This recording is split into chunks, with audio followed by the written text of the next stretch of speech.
सत्संग सुनने से कैसे पाप नष्ट होते हैं इसको समझेंगे तो टोटल तीन दुख हैं होते हैं। आदि देवी काद भौतिक आध्यात्मिक। औरों से मिलने वाला दुख जिसमें लगता है कि हमारा कोई कसूर नहीं है। फिर सृष्टि नेचर से हमें जो हम देखते हैं महामारियाँ आ जाती हैं, बाढ़ आ जाती हैं, अर्थक्वेक आ जाती हैं, उसमें काफ़ी लोग एकदम से मर जाते हैं जब बहुत बड़ा नुकसान होता है उसमें।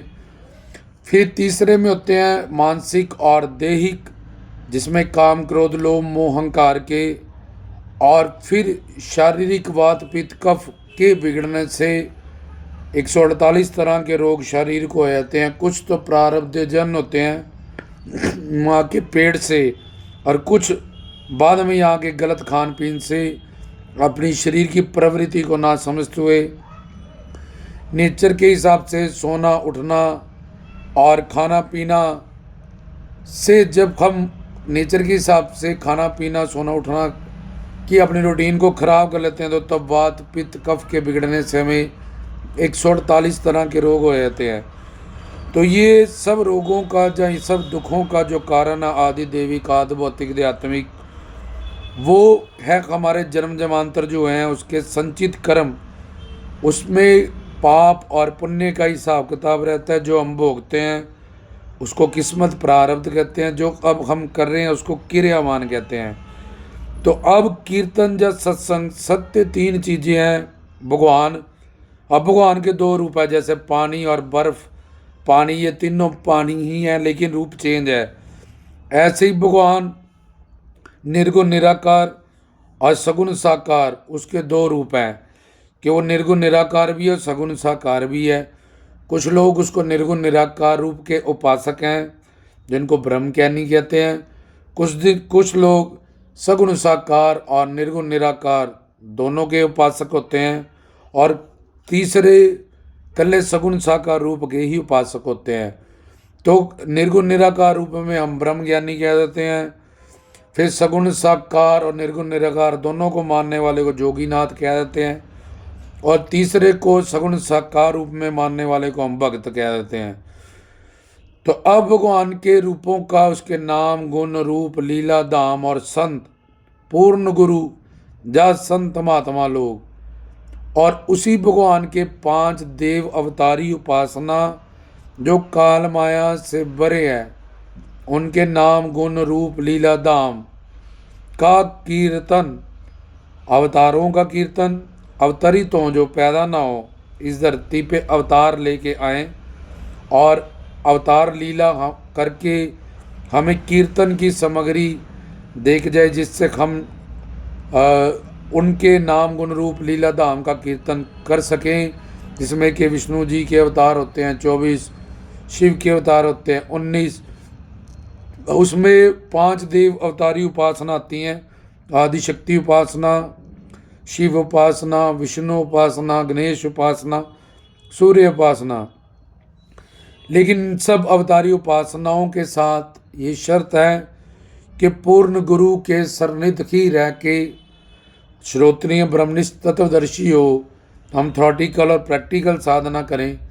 फिर ये 5 देव उपासना अगर हम करें तो ये 5 देव उपासना जो काल माया से परे हैं, इससे हमारा ये सब सत्य के 3 रूप भगवान के बताए निर्गुण निराकार और भगवान के अवतरित अवतार और तीसरे साधु संत महात्मा रूप, तो ये तीनों का सत्संग करना। संग का मतलब जुड़ाव, और सत्य में ये 3 पर्सनालिटी आ गई।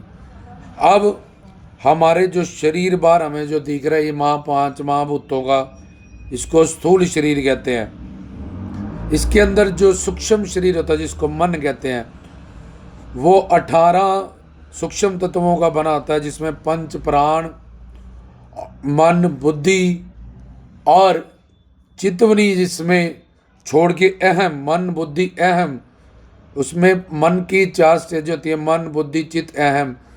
लेकिन सूक्ष्म शरीर में मन बुद्धि अहम और 5 सूक्ष्म ज्ञान इंद्रियां और कर्म इंद्रियां, पंच प्राण और मन बुद्धि अहम, इन तीनों का मिलके 18 सूक्ष्म तत्वों का सूक्ष्म शरीर होता है, जिसको हम मन भी कहते हैं। तो इस मन में जब ये मनोमय कोश, जब ये सूक्ष्म शरीर में 5 कोश होते हैं, अन्नमय कोश, फिर प्राणमय कोश, फिर मन में कोश, फिर विज्ञान में कोश, फिर आनंद में कोश। तो जो तीसरा कोश है मनोमय कोश, उसमें हमारे सब पाप जमा रहते हैं संचित कर्मों के। तो जब हम सत्संग करते हैं, मन से जाते हैं, जुड़ते हैं, बैठते हैं, और जो 3 सत्य पर्सनालिटी बताई उनका कीर्तन सत्संग करते हैं, तो उस कीर्तन सत्संग से वो पावन है, वो पवित्र है, जिससे वो हम पतित पावन, जो भगवान का करैक्टर है कि उस पावन भगवान से अगर कोई पतित भी, पापी भी, भटका हुआ भी, नास्तिक भी, उसका नाम गुण रूप लीला धाम का कीर्तन करे मन से पहले, और उसके बाद धीरे धीरे धीरे धीरे धीरे उसका जो मन है उस कीर्तन में लगने लगेगा, पाप जलने लगेगा, लग जाएगा और पाप हट जाएगा। तो उस सर्व पाप अपने कीर्तन सत्संग में, कलयुग में कीर्तन प्रधान है, कीर्तन या सत्संग के माध्यम से नष्ट कर सकता है।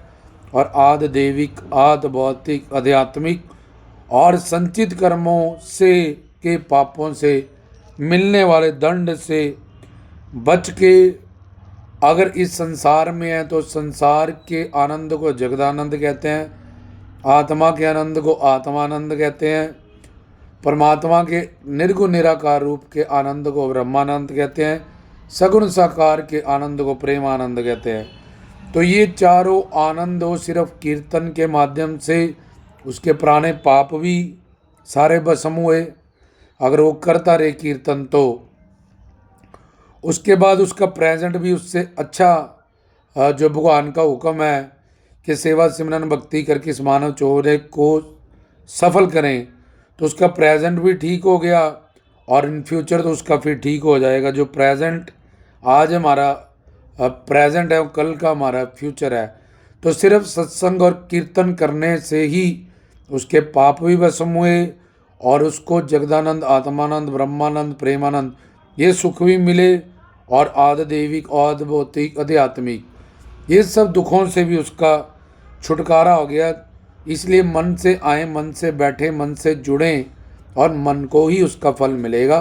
तो इस मनोमय कोश में फिर सत्संग करने से सारे पाप नष्ट हो जाएंगे और जीव निहाल हो जाएगा, मालो माल हो जाएगा। धर्म, अर्थ, काम, मोक्ष ये चारों पुरुषार्थ उसके फिर पूरे हो जाएंगे।